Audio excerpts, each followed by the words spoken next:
Bonjour à tous, on se retrouve pour une petite vidéo review de Captain Commando. Let's go!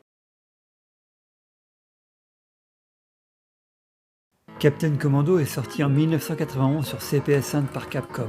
La firme Nippon a été fondée en 1979. À partir des années 80, c'était l'âge d'or de l'arcade. La concurrence était féroce. Il fallait toujours développer mieux pour attirer les gens dans les salles. Le CPS-1 est né en 1988. À partir de ce moment, une déferlante de grosses licences ont vu le jour, comme le fameux Street Fighter 2. Ici, une fois n'est pas coutume, vous incarnez un groupe de commandos pour protéger la galaxie. Vous démarrez l'histoire à Metro City, comme dans Final Fight, mais en 2026. Petit clin d'œil de Capcom à sa licence. J'ai noté qu'une shop de Baby ressemble à celle de Zangief, ainsi que la flamme de Captain ressemble à celle de Dalsim, dans Street Fighter. Le roster est bien varié. Vous avez la momie, Captain, Ninja et Baby Commando.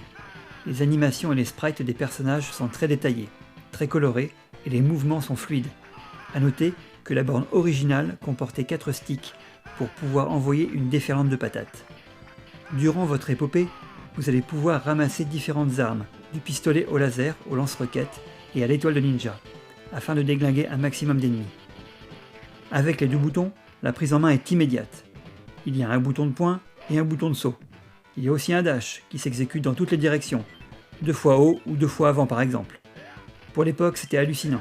Il y a aussi une chope, ainsi qu'une magie en faisant saut et poing. On peut aussi combiner dash, saut et poing. Le gameplay est vraiment complet. Pour l'époque, on est en 1991. Côté ennemi, ils sont variés, mais dans l'ensemble, l'action est tellement soutenue qu'on est immergé rapidement dans le jeu. On peut avoir jusqu'à 6 ennemis en même temps.